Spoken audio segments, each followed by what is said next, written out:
It's time for a Drunk Talk TV Music Industry News Desk Report. Strap yourself in for where prohibited batteries not included, not available in State of Shock. Hey everyone, welcome to another Drum Talk TV News Desk Report, recapping music news of the past week and doing this day in music and telling you what's going on at Drum Talk TV and Drum Talk TV Brilliance. I'm Steven Schinder. This is Shiley Graf. Shiley, how are things going over there? Doing pretty well over here, Steven. How are you this week?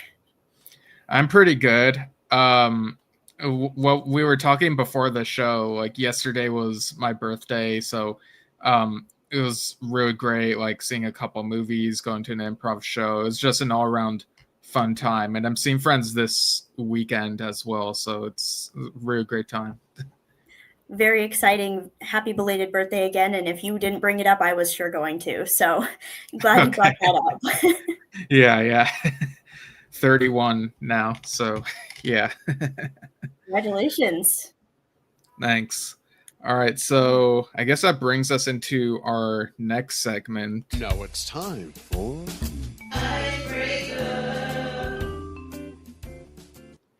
All right, Steven, I have an icebreaker for you.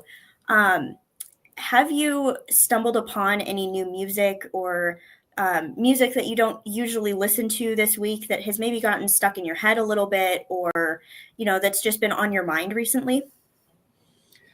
I don't know about this week, but this might have been a few months ago, but I was thinking about them again recently. There's this band, like, not as well known as some other bands, but they've had a lot of releases on their Bandcamp. They're called Ruby Haunt, and I've listened to several of their releases because they shared a bill at a concert with Ruth Radley a few months ago, and I went to that show, and it's really cool music. You could kind of feel like it goes well as a film score at times, and sometimes it's eerie and mysterious. Like, it's really cool. What about you? That's really an awesome answer. I will have to look into that. This week, actually, there was a song that I guess came out about the middle of October, but it kind of hit my TikTok For You page and was just like every other video I scrolled past, it was on. And it's called Dracula by Tame Impala. I've never really listened to Tame Impala before. I've heard of the group, which actually just turns out to be one guy that is a multi-instrumentalist. Wow. Yeah, and so I had never really listened to the music, but this song in particular was just so catchy. I loved the vibe of it. It was stuck in my head for days, and so I started listening to it and the album that it was released on, October 17th, I think. So started listening to that a little bit, found a new sort of genre to start dipping my toe into, so that's really exciting. Nice. Yeah, I love listening to music I'm not familiar with, because while I do love the stuff that I listen to out of habit, you kind of need that variety so that when you do return to that familiar music, you kind of appreciate it more, Yeah, definitely. And, I'm always down to find some new music that I can listen to while I'm studying. I find that if I know the words of the music too well, I won't focus. But if I don't know it very well, it's a nice sort of break in just the classical stuff while I'm reading or doing assignments. So it's really awesome. Yeah, definitely. All right, so let's go on to this next segment. time for This Day in Music History. Why not the whole week? Because we'd be here forever. All right, on this day, November 7th, in 2014, two wealthy fans paid $300,000 to eat lasagna with Bruce Springsteen at his house. The artist kicked off the annual Stand Up for Heroes event with an acoustic set, then offering the instrument to the highest bidder. Once the bidding reached $60,000, he threw in a guitar lesson, which someone offered $250,000 for. At this point, he offered a lasagna dinner, a ride around the block in the sidecar of his motorbike, and the shirt off his back. All the money from this bid went to the Bob Woodruff Foundation, which helps injured veterans and their families when they return home. Very interesting. Can you imagine paying $300,000 for a lasagna? Like that's Yeah. really crazy. but pretty iconic and, awesome that people were willing to pay that much for what seems to be so little, but, the money is going for a good cause. So all's well that ends well, I guess. Yeah, and hearing about the lasagna, like roommate reminds me that it's been a hot minute since the last time I've had lasagna, so I might need to rectify that in the near future. So this next one is from 1999. Geri Halliwell went to #1 on the UK singles chart with Lift Me Up, beating former colleague Emma Bunton's single, which entered the chart at #2. Sales of Geri's single were helped by front-page press reports about her dating Chris Evans. Wow, that's really interesting stuff right there. Reading the title "Lift Me Up," I had to remind myself, okay, it's not the Yes song, it's not the Moby song, it's this song. So there you go. Yeah, I guess a common song title. All right, going back to 1991. Rhythm guitarist Izzy Stradlin quit Guns N' Roses and was replaced by guitarist Gilby Clarke. He cited a combination of Axl Rose's behavior and the difficulties of being around Slash, Matt Sorum, and Duff McKagan due to his newfound sobriety. Interesting news, interesting story. Obviously, good on him for stepping away when he needed to for his own health and well-being. But, it's always interesting to hear about a change in lineup for a band so iconic as Guns N' Roses. Yeah, sometimes it really does have to do with boundaries and what everyone's doing and whatnot. So this one from 1987, Bruce Springsteen went to #1 on the US album chart with Tunnel of Love. His 8th studio album went triple platinum in the US, with Brilliant Disguise being one of his biggest hit singles, peaking at #5 on the Billboard Hot 100. Now, I'm not sure that I've listened to this album, but the title definitely, I've heard the title thrown around a lot, so it's definitely in the music zeitgeist, I think. Oh, yeah, definitely. And I mean, Bruce Springsteen, big name in the 80s especially. That's just kind of, I think, his prime time. So very interesting. All right, in 1975, Elton John started a 3-week run at #1 on the US album chart with Rock of the Westies, which was his 10th studio album and 7th US #1 album. The album contained the US #1 and UK #14 single Island Girl, which was released ahead of the album. This is actually one of the songs of Elton John's that I'm not familiar with, and I think I should be because this sounds really interesting. Yeah, with Elton John, I definitely know some of the hits and of course the songs from The Lion King and whichever songs he played in that farewell concert that was on Disney Plus a couple years ago. But yeah, maybe a discography I need to revisit at some point. Also in 1975, a new world record was set for continuous guitar string plucking when Steve Anderson played for 114 hours and 17 minutes. That's such a long time. I can't even imagine. That is insane. That is multiple days in a row. And yeah. I mean, I can't imagine how, I'm sure there had to be reasonable breaks in there for things like sleeping and eating and using the restroom and drinking water and things like that. But ultimately, that's just an insane amount of guitar string plucking. And I mean, I'm sure his hands had to hurt after that. Yeah. All right. In 1969, the Rolling Stones kicked off their 6th North American tour with a show at Colorado State University in Fort Collins, Colorado. They shared a bill with Ike and Tina Turner, Chuck Berry, and B.B. King. It's a really, impressive bill. And, can you imagine being a student at Colorado State University in 69 and seeing the Rolling Stones and these big acts like that just on your college campus? That's insane. I think today it would be the equivalent of seeing someone like Coldplay or Chappell Roan on campus. I feel like it would be kind of to that magnitude. Just, I don't know, there's something that kind of surprising about it. In 1967, the Beatles finished recording Blue Jay Way, Flying, and Magical Mystery Tour. The Beatles had only 6 songs, which wasn't enough for an album, so the group decided to issue a double EP Capitol Records didn't think that the double EP format would be acceptable for the US market, though, so they did decide to put out an album instead. The 6 Magical Mystery Tour songs went on side 1, with 5 of the 6 songs from the Beatles' 1967 singles on side 2. Interesting. Yeah, the title song Magical Mystery Tour, once you hear that one, it definitely sticks with you because it's so catchy, and they even made a little movie out of it, which was fun. Oh, that is exciting. Also, more Beatles news. In 1963, the Beatles went to Ireland for the only 2 appearances that they would ever make in the country, playing 2 shows at the Adelphi Cinema in Dublin. They met with screenwriter Alan Owen, who had been appointed to write the screenplay for the group's untitled motion picture at the time, and he spent 3 days with the Beatles observing their hectic lifestyle. Really interesting. I didn't know that that the Beatles had only ever played in Ireland twice ever, and it was these 2 days in 1963. Makes you wonder, like, what happened that maybe they just didn't want to go back, or maybe they just didn't ever make it back.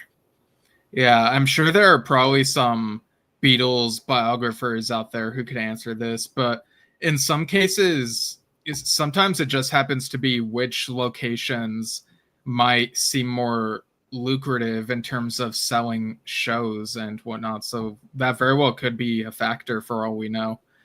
In 1958, Eddie Cochran made his UK chart debut with Summertime Blues, which reached number 18 in the UK and number 8 in the US. The song has since been covered by many artists, including being made number 1 by Alan Jackson, and also became a notable hit for The Who. Yeah, I believe I've heard the version from The Who, so that really says a lot when various artists really want to cover the song, you know? Yeah, definitely. I'm not super familiar with the song, but I'm sure once I heard it, it would be familiar to me. Right. And speaking of music history and memories, you folks in the audience can get the personalized hardcover concert journal from Medley Merch. So check out this video all about that product. What concert would be your first entry if you had an ultimate concert journal? Your most recent concert? Your next concert? Or would you go way back like me and enter your first concert? For me, it was Led Zeppelin. Now you can with the I Was There Personalized Music Performance Diary Premium hardcover book. This is for all live music fans who experience live shows from clubs to stadiums. And what an amazing keepsake, and it makes a great gift. Use Drum Talk TV 25 at checkout for a one-time 25% discount, so load up. Get yours now via the link in the post. Yeah, check out the link in the post of this video, folks. All right, so now it's time for that next segment of the show. Let's see what's in the news at Drum Talk TV. Yeah. All right, everyone. It is a new month, so you know what that means. That's right. We have not 1, but 2 new drumming challenges this month. Show us your chops and submit your videos to the Joe Morello Tribute Drumming Challenge and or the Mike Portnoy Tribute Drumming Challenge. Winners have a chance to win music store gift certificates of up to $125 and a chance to be interviewed on Drum Talk TV. Check out the information for the challenges here. For the month of November 2025, win up to $125 worth of prizes in the drumming challenges at DrumTalkTVBrilliance.com. This month, we have 2 challenges going up to 11:59 p.m. Pacific on November 30th. Show us your jazz chops in the Joe Morello Tribute Drumming Challenge and or take part in the Mike Portnoy Tribute Drumming Challenge. Play along to any official tracks from anything in either of their discographies, and submit for a chance to win certificates to favorite music stores, Drum Talk TV t-shirts that ship in the US, and a Drum Talk TV interview. All the info, rules, and judging criteria are on the site. Free members can submit 2 videos per challenge. Premium members can submit as many as they'd like. Go to DrumTalkTVBrilliance.com. Right, submit to the challenges, folks. And another perk of the website, drumtalktvbrilliance.com, is fan Q&A sessions. They're just one of the many great perks over at our membership site. Last Saturday, we had one with Cindy Blackman Santana, and for the rest of the month of November, we have 3 more confirmed sessions coming up where you get to ask the questions. We have Nico McBrain of Iron Maiden on Saturday, November 15th, noon Pacific.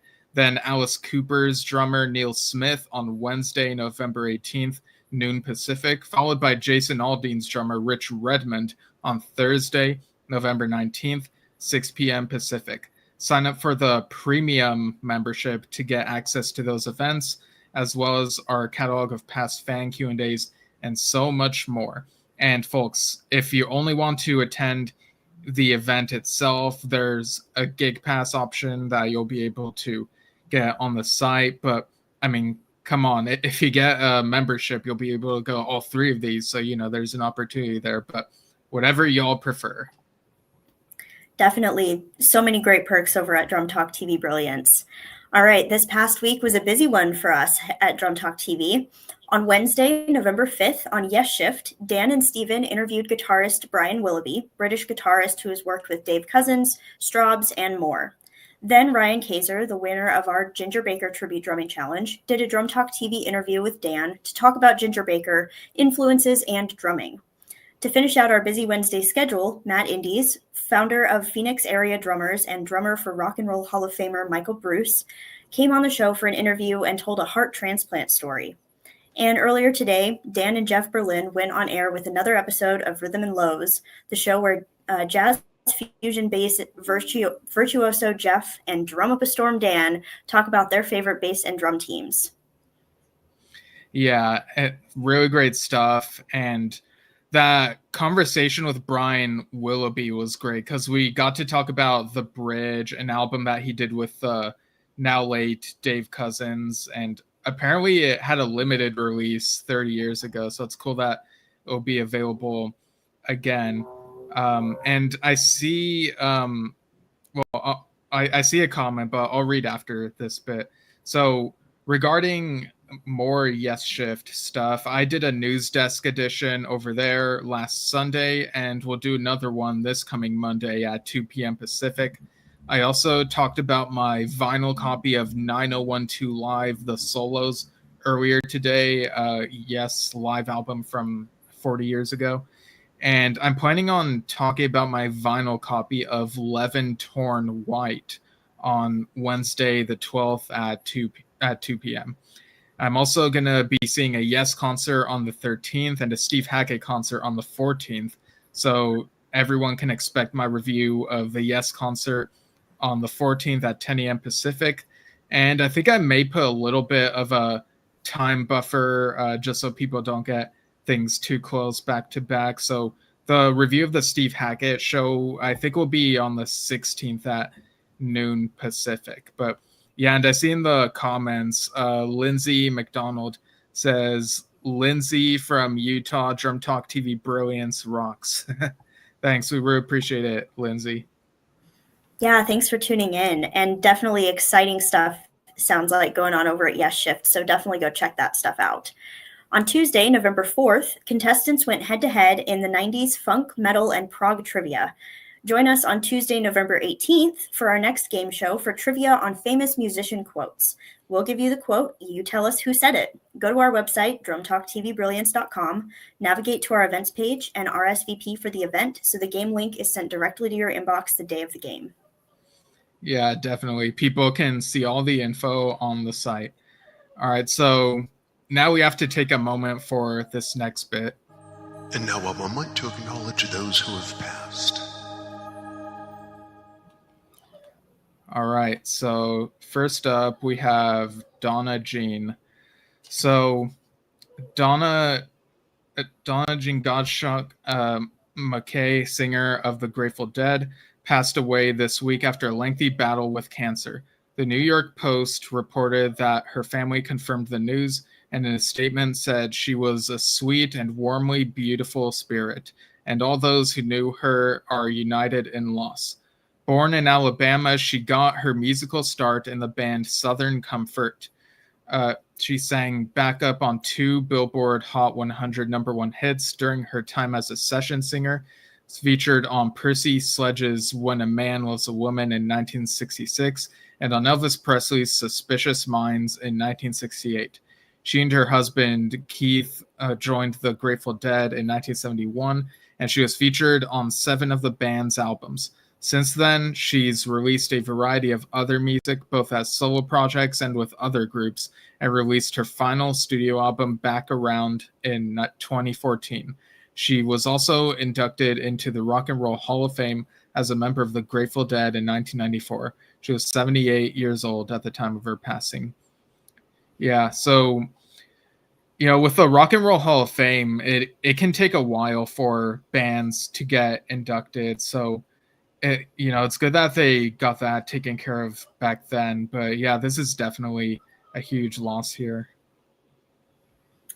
Yeah, definitely. And this loss, I think, will be felt for a while. Also, Young Bleed, the No Limit rapper, passed away on Saturday, November 1st at the age of 51 after a brain aneurysm. People magazine reported that his eldest son confirmed the news on Instagram on Wednesday, saying in part, quote, "Love you, Dad, so much, and will definitely miss you, but I'ma carry the torch from here. I got you." The aneurysm happened at an after party for the Cash Money vs. No Limit Versus performance at Complex Con in Las Vegas, after which he was hospitalized and spent a week in the ICU before his passing. Born as Glenn Clifton Jr., Young Bleed became a fixture of Baton Rouge's rap scene with early influence from his mother, who loved poetry. In 1995, he formed the group Concentration Camp alongside 4 other rappers, but his hit song with C-Lock, How You Do Dat, was released on the soundtrack of Master P's film I'm 'Bout It, peaked at #1 on Billboard's R&B/hip-hop album chart. Throughout his successful career, he released a total of 9 studio albums. He will be greatly missed. Yeah, well, at least he was able to put out some of that music. 9 studio albums is a huge accomplishment. But yeah, I'm sure people are looking back and reminiscing about all that. So next up, we have Gilson Lavis, former Squeeze drummer, who passed away this week at 74. Parade reported that another former band member, Jules Holland, shared the news of Lavis's death on Instagram just yesterday, November 6th. His post said in part, "On behalf of my orchestra, Squeeze, the many musicians who have worked with and befriended Gilson over the years, and all the people he has supported through the AA Fellowship, I send our love and sympathy to Nikki and Gilson, his dear wife and son." Many fans chimed in with their condolences in the comments, and other musicians joined them and shared fond memories of Lavis. Before his retirement in 2024, Lavis performed for decades, joining Holland's group Rhythm and Blues Orchestra after leaving Squeeze. In his earlier career, he played for legends like Dolly Parton, Jerry Lee Lewis, and Chuck Berry. So yeah, it's another one, just definitely another impactful loss that I'm sure people are feeling at the moment. Yeah, definitely a huge loss for the music world. Also reported by Variety, film director, producer, and screenwriter Adrian Mabin, who had a long career and is best known for coming up with the idea for directing and filming Pink Floyd Live at Pompeii, passed away on October 28th. The restored Live at Pompeii film was shown in cinemas earlier this year. The amphitheater in Pompeii has been home to the Pink Floyd Live at Pompeii, the exhibition by Adrian Mabin, a gallery of more than 250 photographs from the filming, behind-the-scenes glimpses, promotional materials, posters, and videos. He was 83 years old when he passed. Definitely sad news there as well. Yeah, and that concert film is, it's so iconic, and just the location and it's really huge. So definitely will be missed. All right. So now we move on to some music industry news. Now let's see what's been going on this week in the music industry. All right. Just last week, we talked about an interview with Paul Rogers, frontman of Bad Company, where he talked about the possibility of performing at this year's Rock and Roll Hall of Fame induction. He seemed open to the idea, though he wasn't sure about which songs the band would perform. However, earlier this week, Rogers did announce with a statement on Instagram that he would have to miss the induction ceremony for health reasons, the Los Angeles Times reported. His statement read in part, quote, "My hope was to be at the Rock and Roll Hall of Fame induction ceremony and to perform for the fans, but at this time I have to prioritize my health." Rogers had planned to join former bandmate and drummer Simon Kirke on stage to perform a few songs at the ceremony. While he didn't elaborate on his health issues in the statement, he did tell CBS News in 2023 that he had suffered 2 major strokes in 2016 and 2019, as well as 11 minor strokes, which temporarily took away his ability to speak. He continued by saying, quote, "Simon, along with some outstanding musicians, will be stepping up for me, guaranteed to rock." Definitely some sad news, but we've always said on the show, health comes first. Definitely prioritize being healthy and living out your life like you want to, and not trying to, perform and entertain at your own risk. So glad that he's stepping back from that. Yeah, and kind of going back to the Rock and Roll Hall of Fame thing, I know there are some bands where they don't get inducted until way later, so sometimes there are those health risks, and there are also members of the band who can't be there because they've passed away. So I don't know what needs to change, but maybe the eligibility of like how many years after whatever event people in these rock bands can become eligible. But I feel like something needs to change so that, it's a bit easier for some bands to be able to go to these inductions sooner in their careers. But anyway, I'm sure that's a whole thing that lots of people talk about back and forth all the time. But this next bit of news, hard rock fans in the UK can get ready to rock out with next year's Download Festival in Donington Park in Leicestershire, set to take place from June 10th to 14th. Billboard reported that big names like Linkin Park, Guns N' Roses, and Limp Bizkit will headline the 23rd edition of the fest, with more than 90 rock, metal, punk, emo, hardcore, and classic rock acts also featured over the course of the 4-day festival. Other notable acts include Bad Omens, Hailstorm, All American Rejects, Mastodon, Ice 9 Kills, Tom Morello, Black Veil Brides, and more. That's quite a stacked lineup there. I'm sure people in attendance will be very satisfied with that whole thing.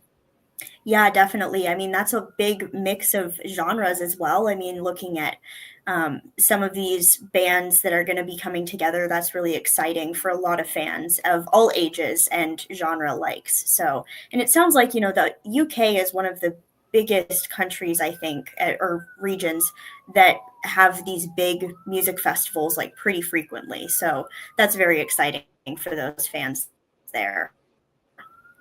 All right. Elton John is celebrating the return of a lost treasure this week, singing the praises of a fan who returned it. Parade reported that fan Alex Rodriguez, who happens to be the vinyl record curator for Coachella, recently came across the original acetates from the first recordings of Goodbye Yellow Brick Road. Elton took to Instagram on November 5th with a statement saying, quote, "Every so often, there are acts of kindness that remind you there are still a lot of good people in this world." The acetates are still in beautiful condition, remaining in their original Trident Studios sleeves.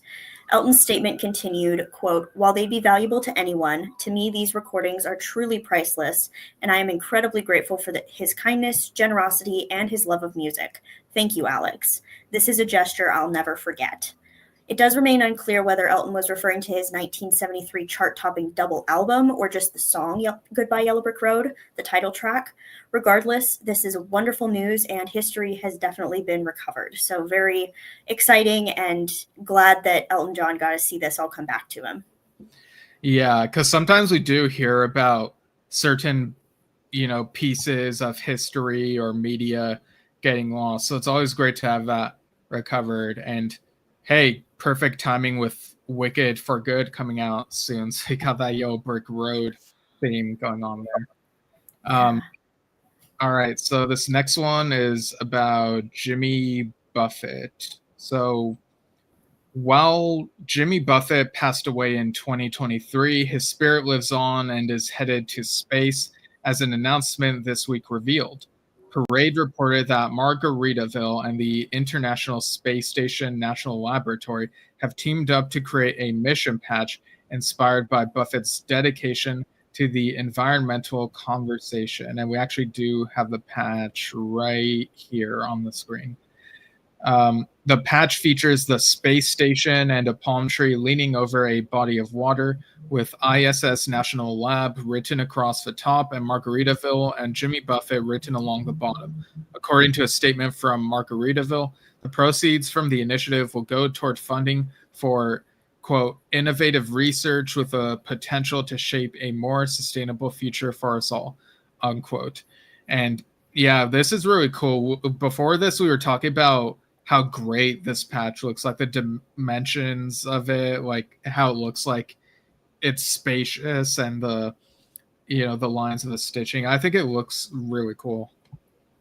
Yeah, and I'm personally a sucker for greens and blues, so I think the green and blue shades on this are very, very pretty, and it's, a great sort of opportunity. Glad that Jimmy Buffett's legacy is living on, and coming out and doing some good in the world, even so long after his passing. So awesome news. Yeah.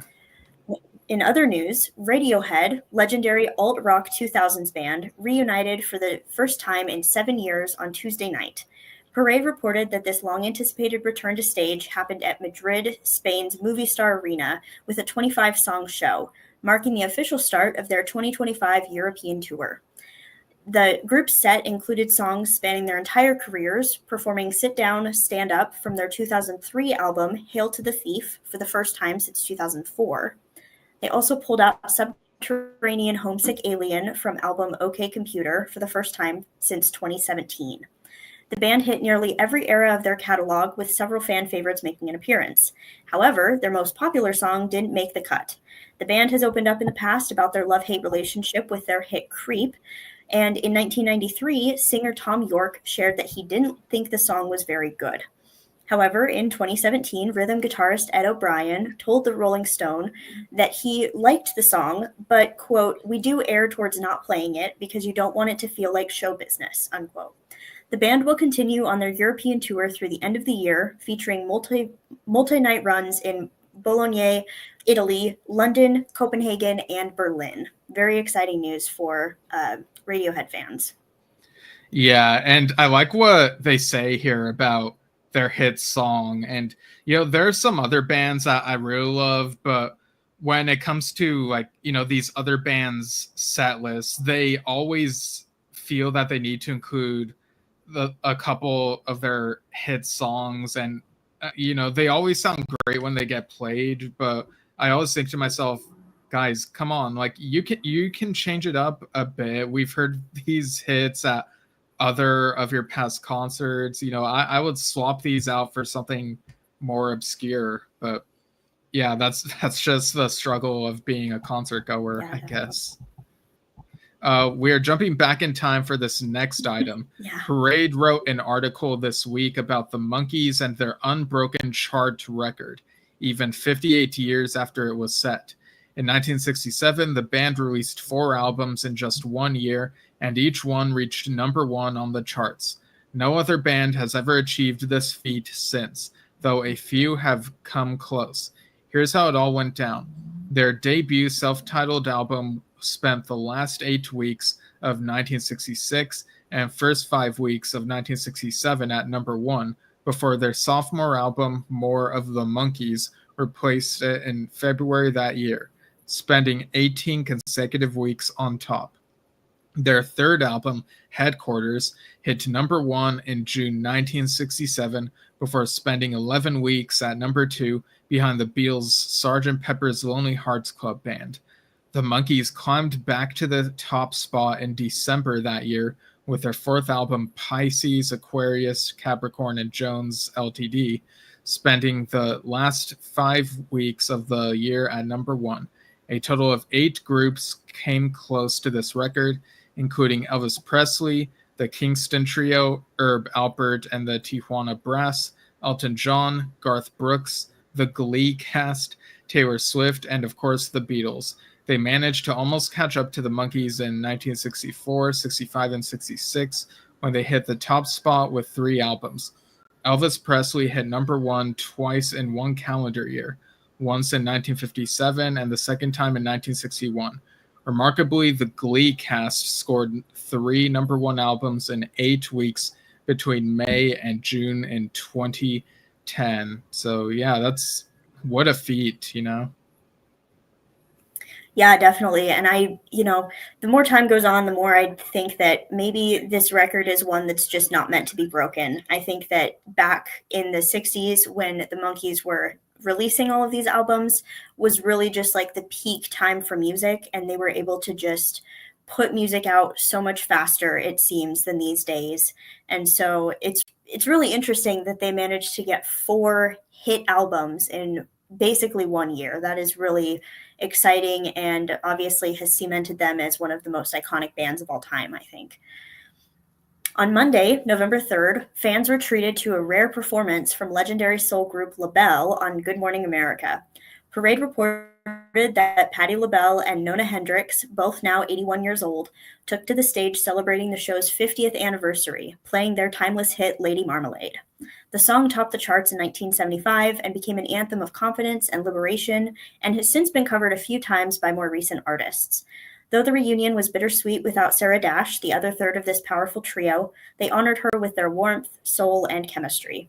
LaBelle said during the show, quote, "This song has carried us through decades. It still feels good to sing it and to celebrate love, life, and sisterhood."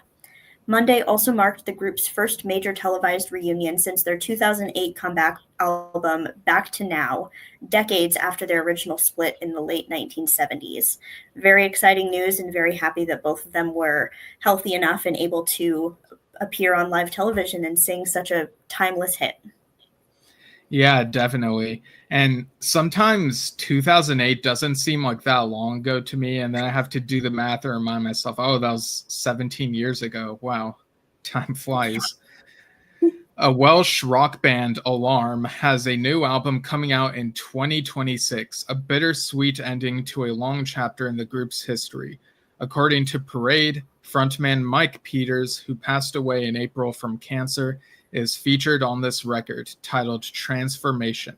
The band's announcement on Instagram said, in part, recorded between sessions of grueling treatment for Richter's syndrome, Transformation is the Alarm's most dynamic and powerful release to date, and serves as a lasting reminder of the creative genius of Mike Peters. Mike's son, Evan Peters, will lead the band's forthcoming live events, which launches with the legendary January gathering even in Cardiff, and special guests will be announced soon. The statement continues in part, since singing at Mike Peters' funeral, Evan Peters continues to pay tribute to his father with an impassioned presentation of Alarm and Mike Peters classics from the last 45 years. This record isn't the only posthumous release of Peters.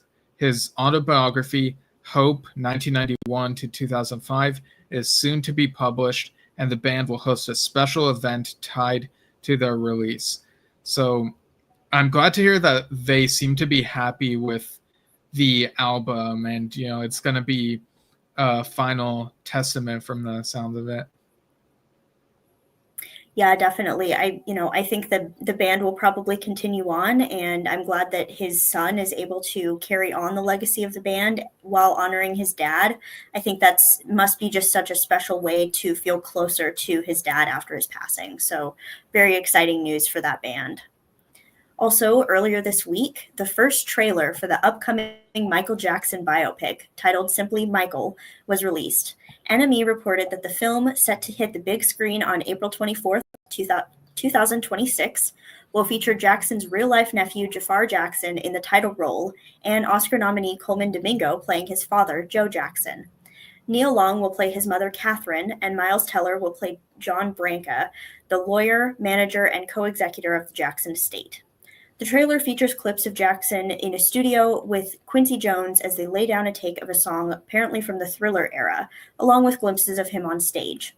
The film has already attracted some criticism related to the long-held allegations against the singer, with director of the Leaving Neverland documentary Dan Reed saying, quote, "It feels like the creators of the movie have been stuck in a room with John Branca and just told what to write," after reading excerpts of the script. Very interesting news, very, exciting, I think, for the most part. We've had a lot of biopics of big musical artists come out in the last several years, and so it just, feels right that Michael Jackson is the next one coming up. But obviously, some controversy is always bound to happen with things like this. Yeah, and when it comes to biopics and documentaries, I'm always looking for what's the new thing that it has to say, or will it reiterate some of the stuff that people already know. So I guess it's something to keep an eye out for, and see how it turns out, So this next bit of news, Journey is hitting the road in 2026 for the very last time, according to Ultimate Classic Rock magazine.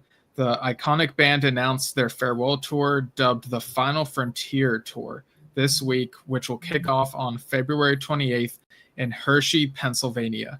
They will travel across North America and wrap up the tour in Laredo, Texas on July 2nd, with tickets becoming available on November 14th. In a statement, guitarist Neil Schon said, "This tour is our heartfelt thank you to the fans who've been with us every step of the way, through every song, every era, every high and low." He continued, "We're pulling out all the stops with a brand new production, the hits, the deep cuts, the energy, the spectacle. It's a full circle celebration of the music that's brought us all together." In an interview, Sean shared that for the setlist, the group wants to pull out the many killer riffs they have on their albums, even in songs that are less well-known, because, quote, "they're meant to be played live," unquote. While the future of the band and their brand is unknown, Sean did post earlier this year an image with the words "Journey Beyond," and even filed a trademark application for the phrase, possibly indicating a future Journey offshoot project.